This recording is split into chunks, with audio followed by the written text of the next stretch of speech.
In the early years of our marriage, life was steady and comforting. Emily and I met through mutual friends, both dreaming of a simple life. Quiet dinners, relaxed weekends, and a future built on love. Challenges came and went, but nothing seemed unmanageable. Our kids brought meaning to our routines, and I believed our shared history would see us through anything. But over time, we became too comfortable. Conversations about dreams turned into talk of schedules, and our time together felt more like obligation than connection. I ignored the little signs, Emily's distant stares, her colder tone, thinking they were just part of being married for so long. I believed our love was unshakable, but I was about to find out how fragile it really was. One evening, I greeted Emily in the kitchen. She didn't respond, but I wasn't alarmed. I'd grown used to her silences. Later, as we settled into the bedroom, she asked how my day went. Proudly, I shared the news of my promotion, but her indifference unsettled me. When I asked about her day, she said something that stopped me cold. "James, I want a divorce." I stared at her, stunned. Divorce? Why? She hesitated before dropping the real bombshell. "I've met someone else. We need to be together." Her words hit like a gut punch. I was used to handling surprises at work, but this was personal, devastating. "You met someone? What are you saying? A fling?" I demanded, trying to process it. Her voice was steady, yet hesitant. "It's not like that. It just happened." The words echoed in my head, but I couldn't grasp them. I stared at her, searching for something. Guilt, regret. But all she said was, "Stop looking at me like that." I must have looked lost, because that's exactly how I felt. Then she said it, the words that ended us. "James, I love him. I'm sorry. I never meant for this to happen." With that, she left the room. I was left reeling, caught in a whirlwind of disbelief. Nothing made sense. I should have been angry, but all I could think was, why? How? I went downstairs, hoping to find her and talk, but the kitchen was empty. Everything looked normal, as if she hadn't just shattered my life. Emily always prided herself on being a dedicated mother and homemaker, but now it seemed none of that mattered. I searched the house, the garage, even outside, but she was gone. Maybe she needed some air, I thought, trying to rationalize it. But as the minutes stretched on, anger started to creep in. She must have fallen for someone who filled her head with fantasies. I grabbed a beer and sat in the den, stewing. When I woke up, the house was still empty. I called out, but there was no answer. The silence felt suffocating. That's when reality hit. She'd left. I scrambled to find my phone to call her, only to hear it ringing upstairs. Her phone, wallet, credit cards, everything was still there, along with a sealed envelope. It felt like she'd walked out of her life and left me with the scraps. Standing in that room, surrounded by her things, I felt the full weight of her absence. Overwhelmed, I wandered downstairs, unable to stay in the house filled with memories. Sleep eluded me that night, and the next morning I dragged myself to work, going through the motions like a robot. Her words haunted me, echoing relentlessly. The rest of the week blurred together in a haze of confusion and pain. When the weekend came, I couldn't bear the thought of staying home. I got in my car and drove, not caring where I ended up. My thoughts were a jumble of anger and longing. Did I even want to stay married to her? I didn't know. I missed the woman I'd married, not this stranger who'd betrayed me. My drive took me to a quiet lake we discovered years ago while looking for retirement property. We never bought the land, but it became a favorite spot of ours, a place of peace. Sitting there, watching the sunset over the water, I felt nothing but bitterness. I didn't want peace. I wanted to rage. I got out of the car and sat by the water, memories of happier times overwhelming me. As dusk fell, I couldn't hold it in anymore. Walking back to the car, I collapsed to my knees, fists pounding the ground as I screamed into the night. Every ounce of pain and fury poured out of me until I was left hollow, exhausted. For the first time in years, I let myself cry, harder than I had even when I lost my sister. Back then, Emily had been my rock, the one who held me together. Now, she was the reason I was falling apart. Alone in the darkness, I mourned the end of our marriage. I thought about all the ways I'd loved her, the big gestures, the little moments. Even our arguments never diminished my feelings for her, until now. Her infidelity blindsided me, but I couldn't help wondering if I was partly to blame. Had I worked too much? Missed the signs? Ignored her needs? I didn't have the answers. All I knew was that the life I thought we'd built together had crumbled, and I wasn't sure if I could ever rebuild. I should have seen it coming, but I didn't. As the sun rose, my emotions began to settle, leaving behind a weary resolve. The days and weeks ahead were going to be brutal, but I told myself I could handle it. My hands were bruised and swollen from pounding the ground, yet I was determined to start piecing things back together. While I couldn't reach a lawyer on a Saturday, I decided to review our finances, bracing for the worst. To my surprise, Emily hadn't touched the money. It didn't fit the stories I'd heard about cheaters draining accounts, and for a brief moment, I felt a flicker of hope. Maybe this was some cruel joke or a passing mistake, and she'd come back. But then I remembered the look in her eyes when she left, detached, final. She wasn't coming back. I wondered why she'd left the money untouched. Perhaps she trusted me not to retaliate, or was simply waiting for the legal process to play out. The thought of divorce still tore at me, but I knew I couldn't avoid it. My mind drifted back to the manila envelope she'd left behind. Dreading what it might contain, but knowing I couldn't ignore it, I forced myself to retrieve it. I grabbed the envelope from the bedroom, feeling like an intruder in my own home. Back in the kitchen, with a beer in hand, I stared at it, paralyzed by a mix of curiosity and dread. Instead of opening it right away, I turned my attention to her phone. There was nothing on it, just my missed call from Monday night. She'd erased everything. I didn't know whether to laugh or cry at the thoroughness of it all. Emily had always insisted on keeping her phone bills separate, so I found no traces of her actions in the house. Her clothes were still in the closet, alongside our kids' photo albums, and I couldn't understand why she'd leave behind things that seemed essential. Frustrated and tired, I finally opened the envelope. My name was written on it in her familiar handwriting, making it feel like a final chapter of our shared life. Inside were several documents: a petition for divorce, our marriage certificate, the kids' birth certificates, life insurance policies, and the deed to the house. There was also a smaller envelope addressed to me. I held it, dreading what it represented, but needing to know. It took me 2 tries to open it, and inside was a single sheet of paper filled with Emily's handwriting. I took a long swig of my beer before reading her letter. Dear James, I don't know when you'll find this, but by now you know I've left you for someone else. This wasn't something I planned, and I'm deeply sorry for the pain I've caused. You always trusted me, never suspecting I was capable of this, and that trust only made my guilt worse. You've been an amazing husband and father, and I know this is devastating. I won't go into details that might make it harder, but I met this person by accident, and what started as friendship turned into something more. This isn't about you. You've been everything a woman could want. But I couldn't fight my feelings anymore, and neither could he. He's also married and has left his spouse and kids to be with me. If it helps, we haven't crossed certain lines. We decided not to sleep together until we're both divorced. We didn't want to cause more harm by complicating things further. I've left everything behind to start fresh, and dragging this out in court wouldn't help anyone. I'm not asking for anything.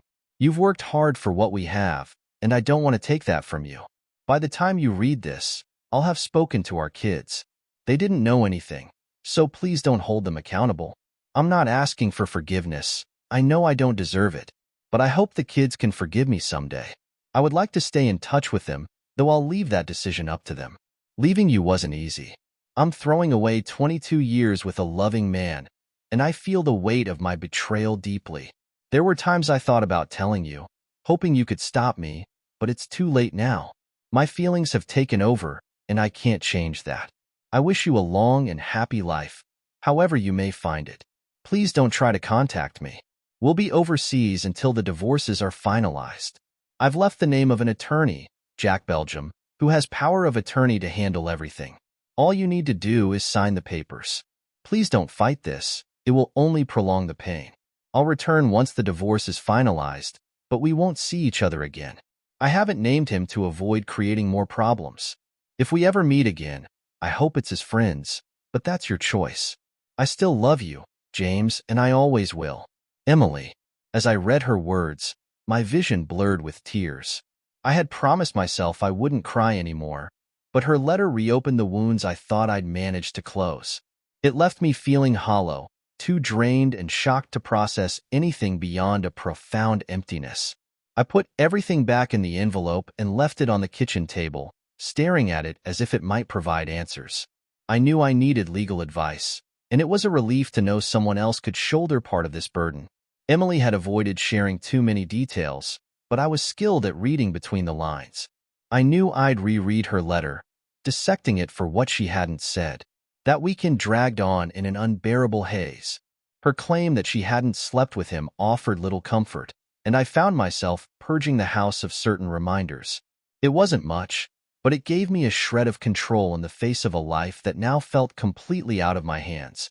I moved the bedroom furniture to the garage and carefully boxed up Emily's clothes. It was one of the hardest things I'd ever done. Every item carried her scent, bringing a flood of memories with each piece I folded. The task felt like a punishment, but I pushed through, knowing it was better to rip the bandage off than let the pain slowly eat at me. When I was done, the bedroom looked hollow, stripped of her presence. Yet, strangely, I felt a tiny sliver of relief, like I had reclaimed a piece of my life. The rest of the month dragged on with a similar rhythm, one painful step after another. My attorney, however, seemed oddly upbeat, pleased with the simplicity of the settlement Emily proposed. She wasn't asking for anything, not even alimony. I should have been grateful, but the ease of it all only deepened the wound. It felt like she was erasing me from her life as efficiently as she'd erased the data on her phone. Despite my pain, my curiosity about the man she'd left with grew stronger. He had to be wealthy, that much was clear. Emily didn't take any money or possessions with her, confident she could start fresh with his resources. He was likely well-connected, too, given how thoroughly they'd vanished overseas. Her decision to leave her driver's license and other identification behind told me she had no plans to return, at least not until the divorce was finalized.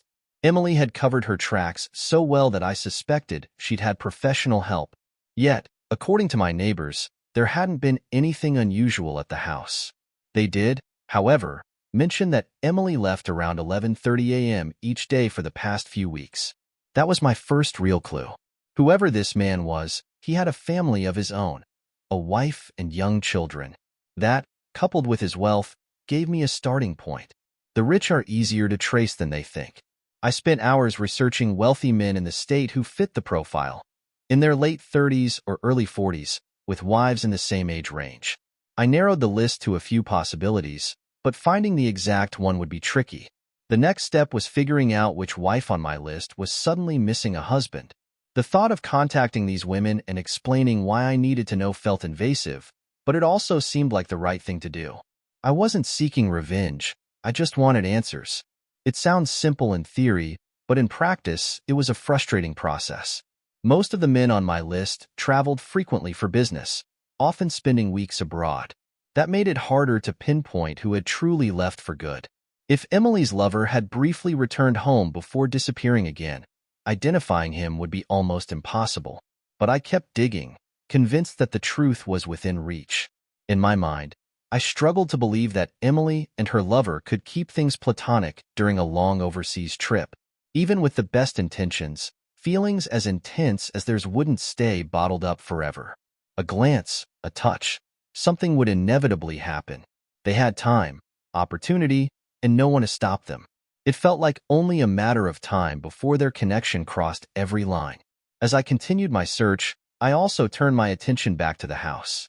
I decided to repaint and recarpet the master bedroom, stripping away anything that reminded me of Emily. I bought new furniture and slowly started redecorating, making the space feel like mine again. I wasn't in a rush to move back in. I wanted the room to feel completely transformed first. It's strange how your perspective changes. When my marriage was strong, the bedroom was just a place to sleep or occasionally make love. Now, it felt heavy, oppressive, like it carried the weight of everything that had gone wrong. The makeover wasn't just about aesthetics. It was about reclaiming my peace of mind. I spoke to my daughters a few times during this period, but our conversations left me more drained than comforted. Emily had told them even less than she'd written to me, leaving them with more questions than answers. Some of their questions were awkward and difficult, and I hated not having answers for them. I could sense their unspoken blame, as if they believed I had driven their mother away. They never said it outright, but every time we talked, the tension was palpable. Thankfully, both of my daughters lived out of state. My eldest had recently married, and while I wasn't a fan of her husband, he treated her well enough. My youngest was finishing college and set to graduate next year. If they'd been closer, I knew they would have been constantly on my case, pressing for details about the split, and I couldn't have handled that. I was barely keeping my head above water as it was. At work, I slowly began to find my footing again. My boss, Herbert McNair, noticed my earlier erratic behavior and pulled me aside one day. While he expressed concern for my well-being, I knew his real worry was whether I could still perform. I assured him I was fine, and that was the end of it. Some co-workers gave me curious looks, probably wondering what had happened to make me so withdrawn. I'd never been particularly open about my personal life, but I'd always been friendly. Now, I could sense the rumors circling, though no one dared confront me directly. A few women at the office seemed warmer toward me, but I couldn't tell if it was genuine interest or just pity. I wasn't actively looking for anything, but I started noticing women more, something I hadn't done in over 2 decades. If someone smiled at me or gave me a lingering glance, I usually made a quick exit, unsure if they were just being polite or flirting. I'd never needed to understand those signals while I was with Emily, and now I felt completely out of my depth. To cope with the growing tension inside me, I threw myself into exercise. During my marriage, I dabbled in fitness to stay in shape, but now it became a daily ritual. I started running and doing a full workout each morning, pushing my body harder than I ever had before. The physical strain was cathartic, burning off the anger and frustration that simmered beneath the surface.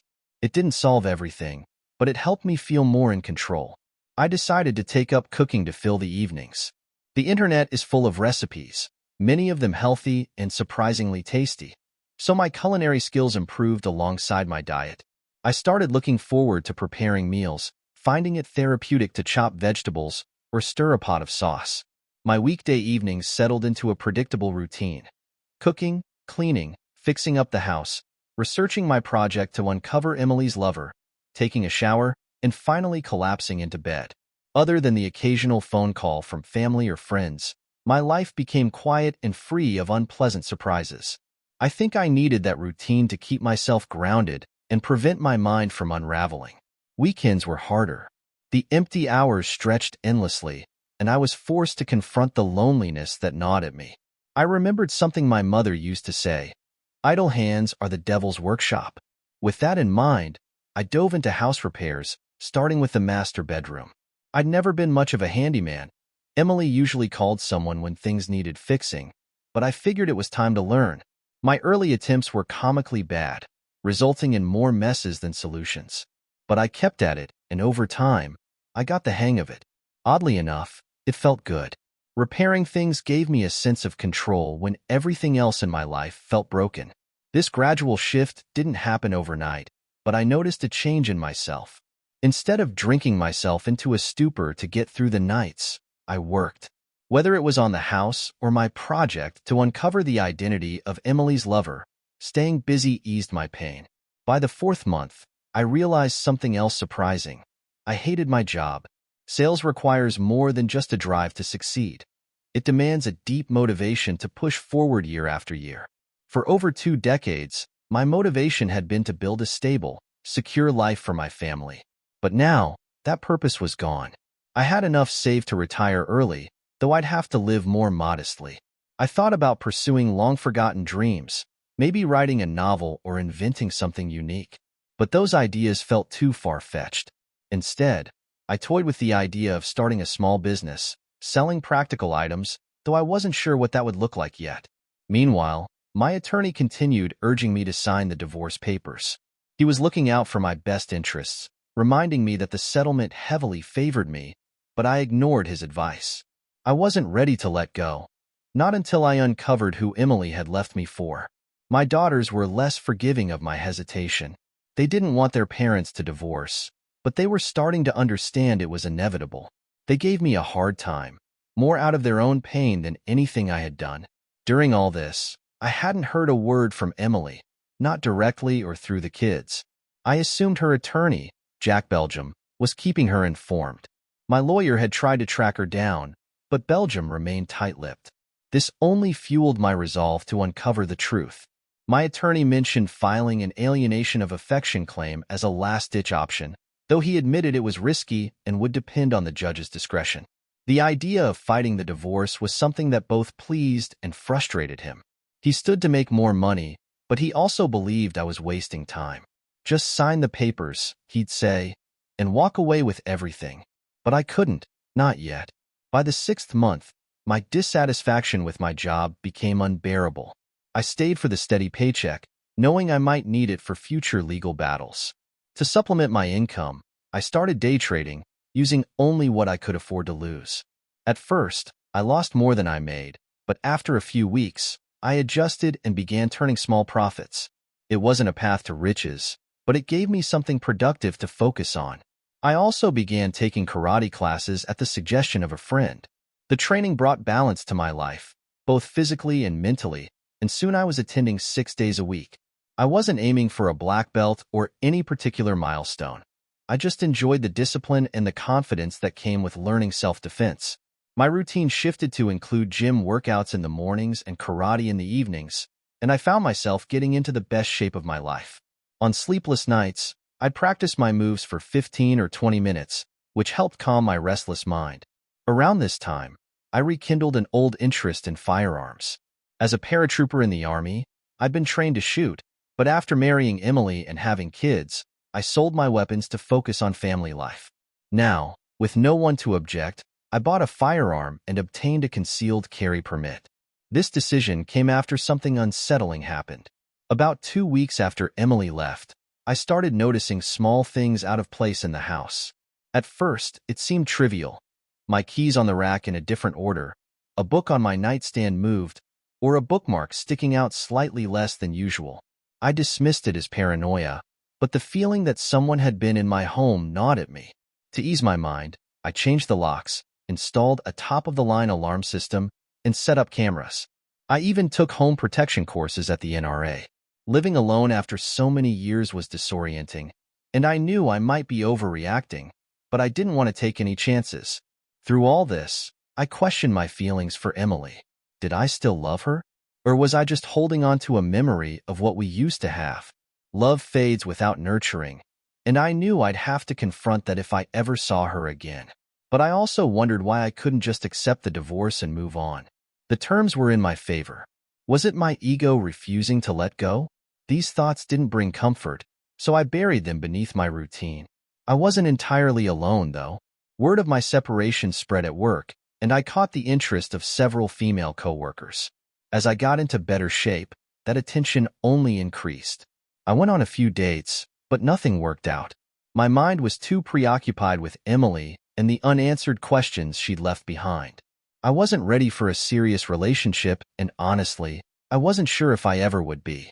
The women I went on dates with quickly realized I wasn't ready to move forward. After just one date, most of them could see that I was too consumed with my search for closure to be fully present with anyone else. I appreciated their understanding, but it also left me feeling more isolated. My search for Emily had stalled. Despite narrowing down my list of suspects, none fully matched the criteria. It was frustrating, but I wasn't ready to give up. I shifted my focus, trying to figure out where Emily might have met her lover. Using a map, the internet, and an old phone book, I cataloged every mall, coffee shop, and public space within a 30-minute drive from our house. The sheer number of options was overwhelming, and for a brief moment, I doubted whether this approach would lead anywhere. But then I thought, what else do I have to do? I wasn't a detective, but it made sense to start asking questions. Armed with a recent photo of Emily and printouts of my 3 suspects, I began my search. Each day during my lunch break, I spent an hour or 2 visiting various locations, following pre-planned directions to maximize efficiency. I managed to check 3 spots daily, avoiding weekends since Emily and I had often spent Saturdays together. It was tedious work, and by the 3rd week, I was starting to lose hope. Then, finally, I got a lead. At a small cafe and bar on a Friday afternoon, a female server hesitated when I showed her Emily's photo. After some gentle persuasion and slipping her a little cash, she admitted she recognized my wife. The server hadn't seen the men in my printouts, but described another man she'd often seen with Emily. He had a gray beard, neatly trimmed salt and pepper hair, and glasses. I didn't recognize the description, but she confirmed they'd been there together multiple times. I left the cafe feeling elated for the first time in months. I had a lead, a real one. My mood soared, and even my coworkers noticed. That same day, I closed a tough deal, earning praise and a bonus from my boss. Despite everything, I felt positive for the first time in a long while. Using the server's description, I created a composite sketch of the man. The result looked like someone who might work at a university, a studious, intellectual type. I scoured the internet, but I couldn't find a match. Weeks passed, and I was on the verge of giving up again. One day, while I was casually flipping through the sketch during lunch at work, a coworker, Carlos Lopez, stopped by my desk. He glanced at the drawing and paused. To my surprise, he recognized the man, saying he was a regular donor to a charity our company supported. Carlos couldn't recall the name immediately, but after some thought, he remembered Victor Carter. Hearing that name was like a jolt of electricity. Sometimes the smallest details make the biggest difference, and having a name felt like a breakthrough. Still, Carlos's reaction made me cautious about investigating further at work. That evening, I dove into research from the privacy of my own home. By now, my house, despite the memories it held, felt like mine again, a refuge where I could focus without distractions. A quick search revealed that Victor Carter was no ordinary man. He was a dot-com billionaire from the 1990s who had diversified his wealth into industries ranging from airlines to weapons research. He had a much younger wife, Sophia Lindgren, and 2 children. Sophia was stunning, with the kind of beauty that turned heads. While Emily was attractive, she wasn't in Sophia's league. Why would someone like Victor, who could have anyone, be interested in my wife? The thought left me confused and deflated. For days, I tried to make sense of it. My initial excitement at finding a name faded into frustration. What was I supposed to do now? Victor wasn't just a millionaire. He was a billionaire, a man with endless resources and security at his fingertips. Contacting his wife, Sophia, seemed impossible. I couldn't help but wonder what kind of mess Emily had dragged us into. The rest of the week passed in a fog of uncertainty and apprehension. My subconscious seemed to resist the idea of digging deeper, as if I were afraid of what I might uncover. Still, the internet offered endless information, and I soon found more details about Victor and Sophia. He seemed more like a bookish professor than a mogul, while Sophia's high-profile beauty made their relationship seem almost out of a movie. Yet, despite my hours of searching, I was no closer to understanding how Emily fit into their lives. I began to focus on Victor's business interests. While some were publicly traded and easy to research, others were privately held and shrouded in secrecy. I wasn't a financial analyst, but even I could see that his ventures were vast and diverse. The more I learned, the less sense it made. Meanwhile, my day trading ventures were slowly improving. I had initially set aside $10,000, but I lost most of it early on. Determined to turn things around, I invested another $20,000. After weeks of trial and error, I began to see modest gains.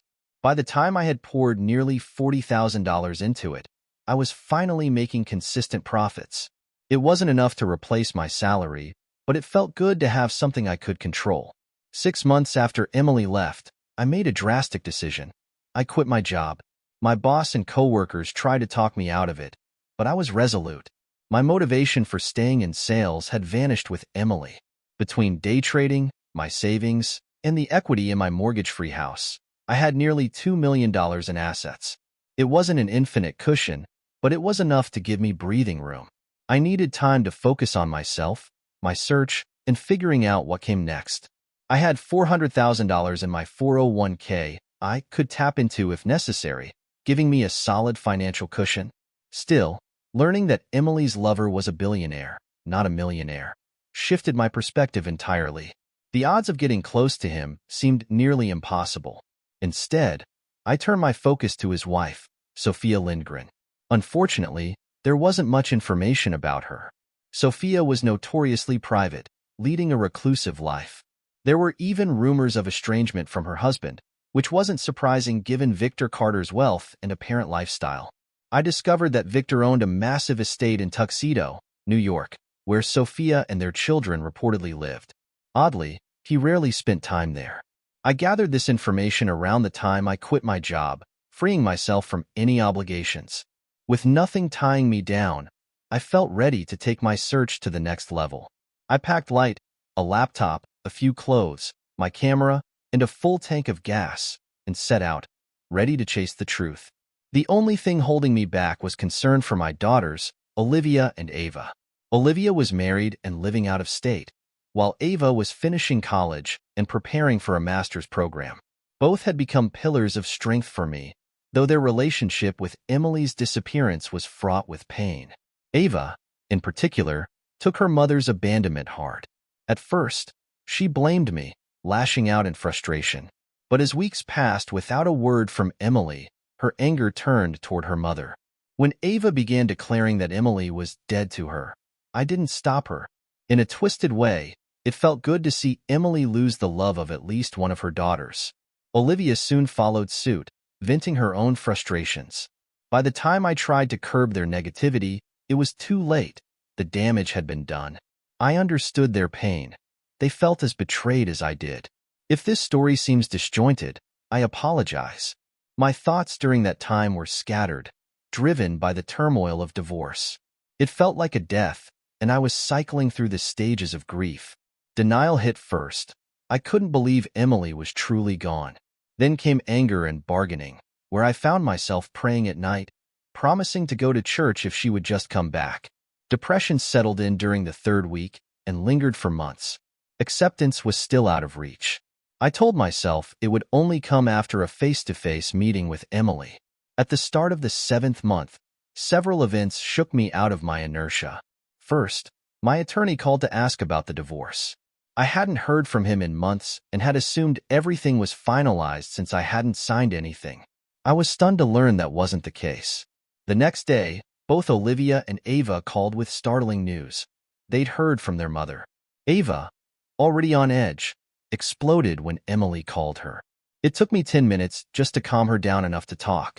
When Ava realized it was her mother, she unleashed all her pent-up anger, telling Emily she was dead to her and wasn't welcome at her graduation or wedding. Ava even went so far as to say Emily would never meet her future grandchildren. Emily reportedly broke down, sobbing uncontrollably before the call disconnected. Olivia's conversation with Emily started more calmly.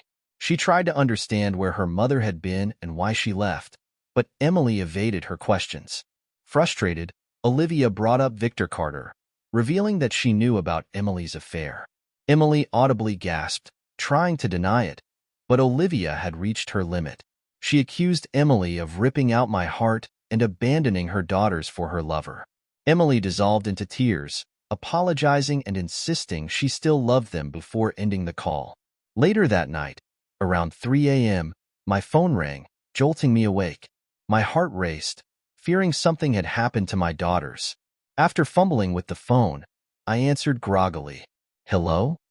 A shaky voice on the other end replied, "James, I'm so sorry. My 2 girls hate me." I recognized it as Emily, but I asked, "Who is this?" The line went dead. I traced the call the next day and found it had originated in Tuxedo, New York. It seemed Emily was back in the U.S. and possibly staying at Victor's estate. But that didn't make sense. Wasn't the estate supposed to be for his wife and kids? Maybe they were away, or perhaps Victor was visiting them now that he was back in the country. A month prior, I had tried reaching out to Sophia directly but got nowhere. Her staff politely informed me she didn't take calls from strangers. I realized I was dealing with the ultra-wealthy and would need a different approach. That day, I made some trades and netted $27,000, small consolation, but a win nonetheless. That night, around 11 p.m., I went grocery shopping. As I returned to my car, a man grabbed me from behind and hissed, "You need to stop bothering Mr. Carter." My pent-up anger exploded. Drawing on my self-defense training, I twisted free, kicked him in the knee, and twisted his wrist behind his back. Who the hell are you? I demanded, holding him in a position where I could easily break his arm. The man, probably in his 30s and in good shape, clearly wasn't some random thug. He had the demeanor of a professional. "You're making a big mistake," he growled through clenched teeth. Just then, I felt the cold steel of a weapon press against my head.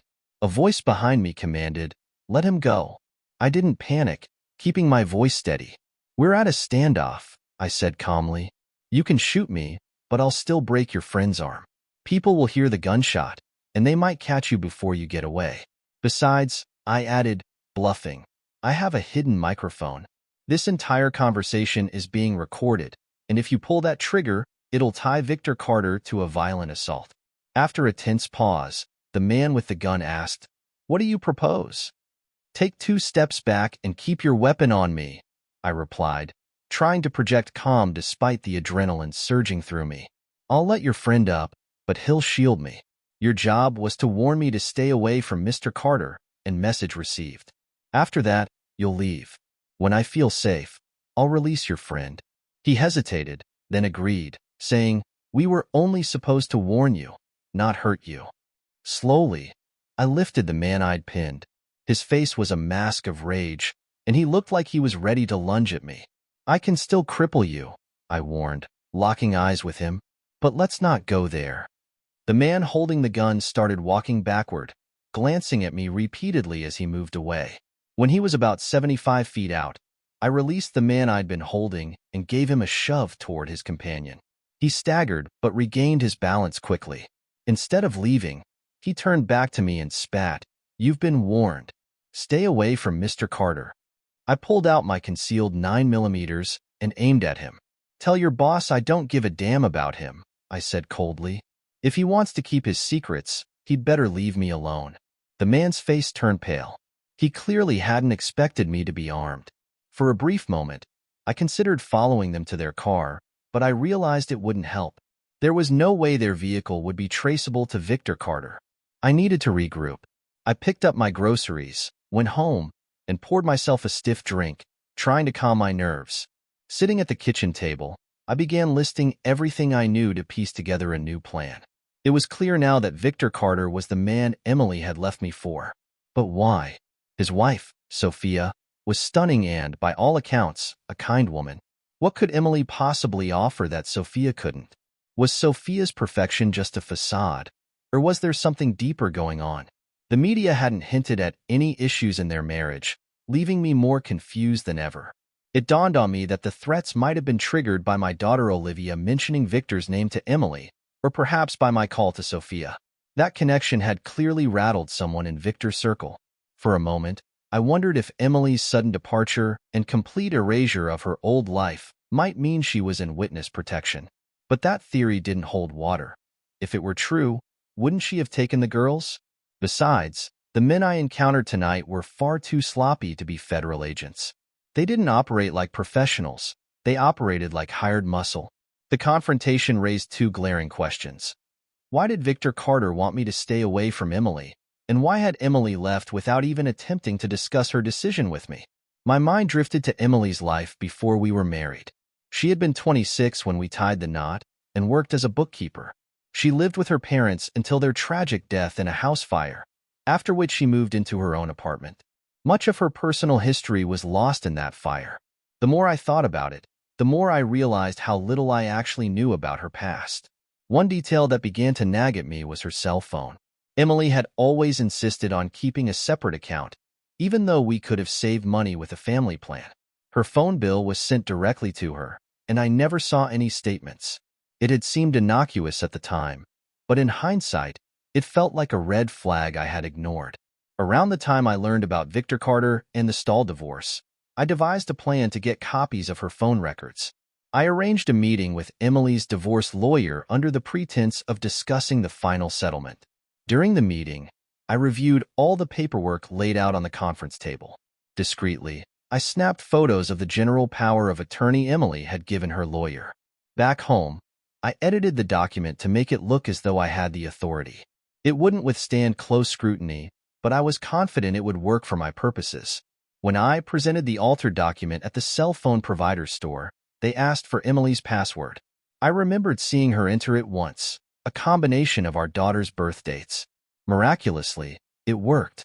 I obtained the last year of her phone statements and learned that her account had been canceled shortly after she left. Back home, I pored over the statements, categorizing most of the calls as routine. But one number caught my attention. Once a month, Emily had called a number in Nashville. The calls always occurred on the same day and at the same time. Then, in the months leading up to her departure, the frequency increased. The day before she left, she called that number 5 times. At first, I assumed this was her lover's number, but something didn't add up.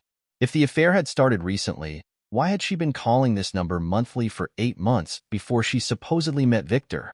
The precision of the calls, always on the same day, was baffling. When I tried calling the number, it had been disconnected. My frustration boiled over.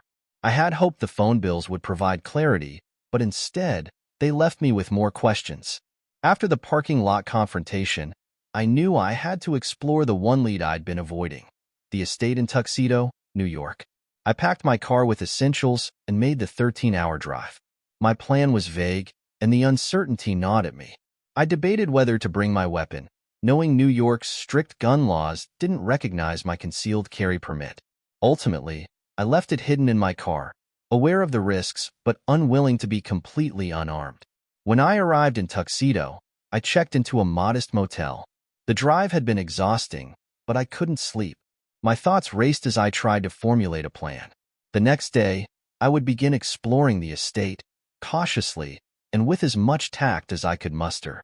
I wanted to pay cash for the motel, but the staff insisted on a credit card. After some negotiation, we compromised. They'd run my card but wouldn't process it unless necessary. I told them I was hiding from my wife until our divorce was finalized, and they seemed sympathetic. With that out of the way, I scouted Victor Carter's estate. It was sprawling, surrounded by high walls designed to keep prying eyes out. The front gate was guarded, though the men stationed there were discreetly positioned. Using my camera's telephoto lens, I snapped several pictures of each guard. My heart sank when I recognized one of them, the man I'd taken down in the parking lot. I was definitely in the right place. As I watched, 2 moving trucks pulled up to the gates. Panic surged. Were they preparing to leave? One of the guards spoke briefly with the drivers before the trucks turned around and left, but something told me they'd be back. I was desperate to get inside or at least glimpse what was happening. But I wasn't a secret agent with access to high-tech gadgets or insider resources. Every idea I brainstormed sounded more ridiculous than the last. The estate covered an entire block, so I drove slowly around its perimeter, careful to avoid the front gate by taking side streets. On my third pass, I noticed a large tree near the northwest corner of the wall. 2 of its limbs extended over the barrier. It was a crazy idea, but I was running out of options. I stopped by a hardware store and bought a collapsible ladder and some rope. After returning to the estate, I parked my car a block away to avoid drawing attention and carried the ladder and rope to the tree. Checking to make sure the area was clear, I stashed the supplies in the bushes, then returned after dark. Setting up the ladder against the tree, I climbed up with the rope slung over my shoulder. Once I was perched securely, I kicked the ladder down to minimize suspicion. 7 months ago, I wouldn't have been able to pull myself into that tree, but the fitness routine I'd taken up after Emily left had paid off. I climbed higher until I had a clear view of the backyard. The scene was almost serene. The yard was massive, meticulously landscaped, and outfitted with an array of luxurious amenities. A patio, an outdoor kitchen with an expensive grill, and an oval-shaped pool complete with a waterfall and slide. A woman reclined by the pool with a book in hand. Even from a distance, I recognized her as Sophia Lindgren. She was even more stunning in person. Then the sliding glass door opened, and a man stepped out. He lingered in the shade of the porch, making it hard to see him clearly. Finally, he walked over to Sophia and kissed her. My stomach dropped. It was Victor Carter. I was livid. This man had stolen my wife and was still with his own. The sheer arrogance of it all was nauseating. Before I could fully process the scene, chaos erupted inside the house. The sound of shouting drew my attention. 2 armed men, their weapons fitted with silencers, stormed out and ordered Victor and Sophia back inside. My heart raced. Whatever was happening wasn't just bad. It was catastrophic. I pulled out my phone and dialed emergency services.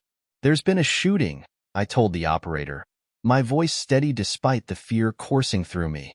I wasn't sure if anyone had been shot, but I figured it would get the police there faster. Quickly, I tied off my rope, threw it down, and slid to the ground. Without thinking, I sprinted toward the house, expecting gunfire at any moment. None came.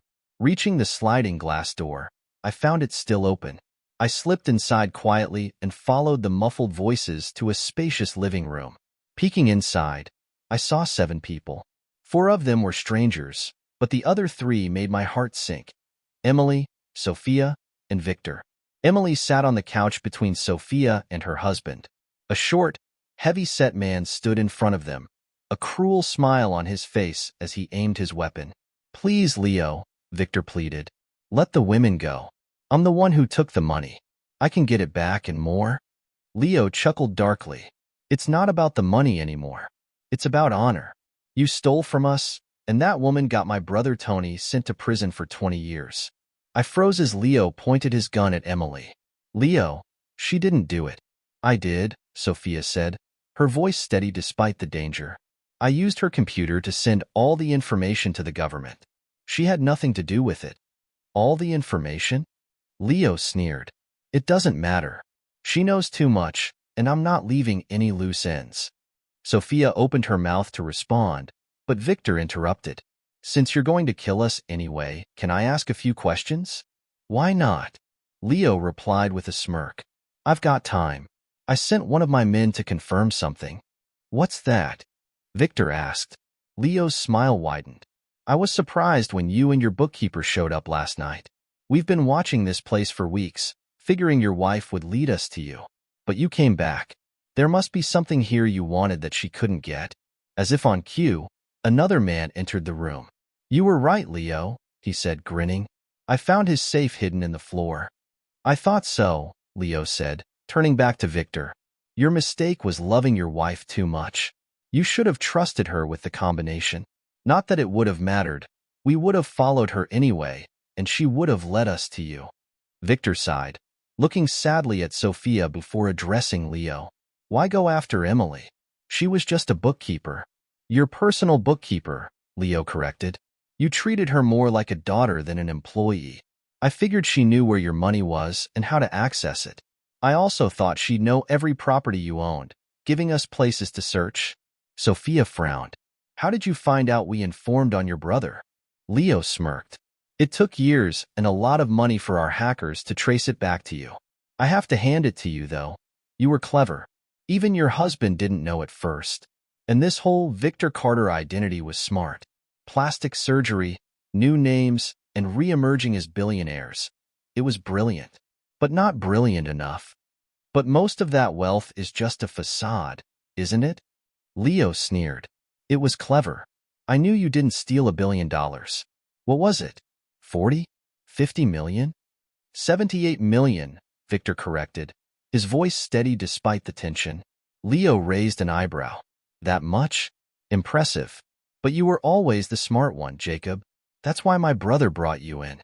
You took our dirty money and turned it into legitimate businesses. But you got greedy, skimming too much and hiding it where we couldn't find it. Tony caught on, and he was going to deal with you.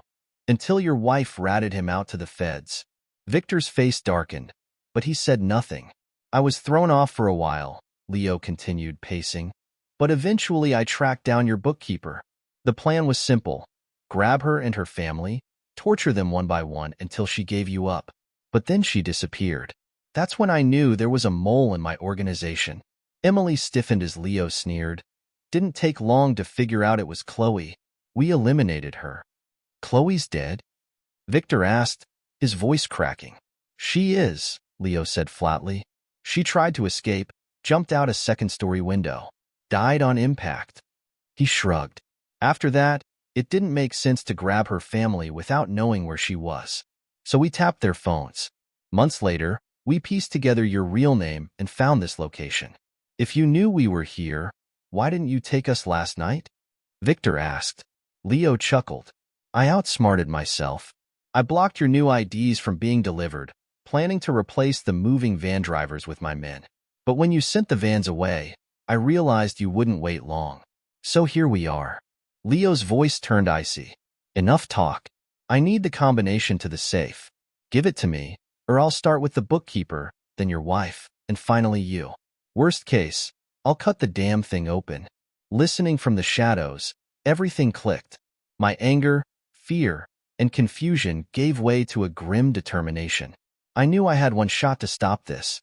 Leo, Victor said, his voice hard, I used to think your brother was the worst person alive, but you've proved me wrong. Leo smirked. I'll pass your regards to Tony. Let's finish this. I took a deep breath, flipped the safety off my Ruger, and aimed at Leo. My firearms instructor's words echoed in my head. Eliminate the most immediate threat first. Exhaling slowly, I squeezed the trigger. The shot hit Leo square in the back, sending him sprawling forward. Before anyone could react, I shifted my aim and fired at the man threatening Emily. He crumpled to the floor. My third shot hit another gunman, but then chaos erupted. Bullets flew as the remaining men returned fire. Pain tore through my side as a bullet slammed into me, but I kept firing, dropping a fourth man. Another shot struck my shoulder, and blood ran down my face from a grazing wound. When the last gunman fell, I swayed on my feet, struggling to stay upright. My vision blurred, and the room spun, but I locked eyes with Emily. She stared at me in shock, then rushed toward me. The sound of sirens wailed in the distance as I collapsed. When I woke, the hum of medical equipment surrounded me. My body ached all over, and I realized I was handcuffed to the bed. Pressing the call button, I braced myself for whatever was next. Emily entered with a police officer. Her face was pale, her eyes red and swollen. "James," she said, her voice trembling, "are you all right?" "Hurts," I mumbled. "Need something for the pain." A nurse arrived and administered a shot of pain medication. Emily moved closer, tears streaming down her cheeks. "James, I'm so sorry," she sobbed. "I didn't know what else to do. I was terrified of what Tony and Leo would do to you and the girls. I wanted to protect you." I stared at her, my emotions a tangled mess. "You did this to protect us?" She nodded, barely able to speak through her tears. "Victor convinced me the only way to keep you safe was to make you think I'd left for someone else. I saw the hurt in your eyes that day, and it nearly broke me." Her words hit me hard. "You hurt us so much," I said quietly. "I spent months trying to understand why." "I know," she whispered. "It's my fault. I missed you and the girls so much that I called, even though Victor warned me not to. When I heard how much they hated me, I wanted to die." Her confession left me speechless. As the pain medication dulled my physical aches, I reached for her hand. "You thought you were protecting us," I said. "But Emily, we deserve to know the truth." She nodded, guilt etched into her face. "Victor was working to get us new identities, but everything fell apart when the IDs didn't come. The moving trucks arrived, but we had nowhere to go. I was ready to die if it meant keeping you and the girls safe." I closed my eyes, the weight of her words settling over me. The next time I woke, sunlight streamed through the window. Emily was asleep in a chair beside me, her hand still holding mine. My arm throbbed, and my side ached, but I shifted uncomfortably, trying to adjust in the stiff hospital bed. The clink of the handcuff against the railing reminded me that I wasn't out of the woods yet. My attempt to sit up startled Emily awake. Alarm filled her eyes. "What are you doing?" she asked. "Just trying to get comfortable," I replied with a weak smile. She adjusted my position until I felt more at ease, then surprised me with a kiss. I hadn't expected to feel her lips on mine again. "I love you with all my heart," she whispered. "Can you ever forgive me?" "Emily, it's clear I still love you," I said honestly. "I thought about signing the divorce papers, but after 22 years of marriage, I couldn't do it without knowing why. I suspected you might have taken a lover, but it never made sense. I couldn't give up until I was sure you didn't love me anymore." She burst into tears. "Oh God, what did I ever do to deserve you?" After she calmed down, I insisted she take the key to my motel room and get some rest. She looked exhausted. Convincing the officer on duty to let her have the key was another hurdle, but a call to his superiors did the trick. Later, I learned the district attorney was debating whether to charge me for carrying an illegal weapon. It felt absurd. They were focused on a concealed carry permit when I just helped take down a major crime syndicate. After Emily left, I asked the nurse for my cell phone, but the police had confiscated it. Eventually, they let me use the hospital phone, and I called Olivia and Ava to explain everything, leaving out the fact that I was in the hospital until the end. Both daughters were distraught, particularly over how they had treated their mother. I told them not to feel guilty. I might have said worse if I'd had the chance. Olivia caught a flight to LaGuardia and rented a car, arriving 10 hours later. She looked pale as she entered my room, just as Emily had stepped out for coffee. "Oh, Daddy, are you going to be all right?" she asked, hugging me gently. "The doctors say I'll be fine," I assured her. "They're discharging me tomorrow." The DA had decided not to press charges as long as we remained available to testify. When Emily returned, I hadn't told her Olivia was coming, afraid she might flee again. They stared at each other for a tense moment before Olivia rushed to her mother, and they hugged, crying and apologizing. For hours later, Ava arrived, and the same scene repeated. Soon, all three women were clustered around my bed, fussing over me. When the nurse got me up to walk, Emily and the girls refused to leave my side. Tears welled in my eyes. After 6 months of chaos, my marriage and family were healing. In the weeks after the shootout, I learned Leo and 2 of his men died at the scene, while the others survived and faced liquidation and hijacking charges. Leo's brother Tony was also indicted, and Victor's guards were all killed. Thankfully, the FBI kept Emily's and my names out of the media, and I obtained a court order to seal the records. Victor and Sophia turned state's evidence, exposing parts of the criminal network the feds hadn't uncovered. They surrendered much of their wealth, including the contents of the safe, and received community service. Afterward, they left the U.S., likely keeping some money hidden. A year later, we received a postcard from Spain that simply read, "We're sorry for everything. Thank you." Having Emily back home required adjustments for both of us. I still felt resentment about her leaving, even though I understood her reasons, and she struggled with night terrors, often waking up screaming. Counseling helped us both. Coming home was also a shock for her. The house had changed while she was gone. I'd completed all the repairs, repainted, and redone our bedroom entirely. Emily also had to adapt to my new work life. I no longer wanted a traditional job and worked from home day trading, which allowed us to take spontaneous vacations, something she loved. She was impressed by my fitness transformation and started going to the gym with me, though karate didn't interest her. Now we go to the gym 3 times a week, and I practice karate twice a week. Our relationship reignited with a new intensity. After everything we'd been through, we didn't take each other for granted anymore. Ava is getting married in 3 months, and Emily has thrown herself into wedding planning. Olivia is expecting a baby boy, and both daughters call us almost daily. Ava even moved in for a few weeks after I got out of the hospital, but I was relieved when she went back to her apartment. I didn't need another wife. Emily and I still worry about each other. For months, we'd wake up in the night, reaching out to make sure the other was still there. It was a small price to pay for everything we'd regained. At the start of all this, I was desperate to understand why Emily had left me. Now, after everything, I finally had my answer and my family back.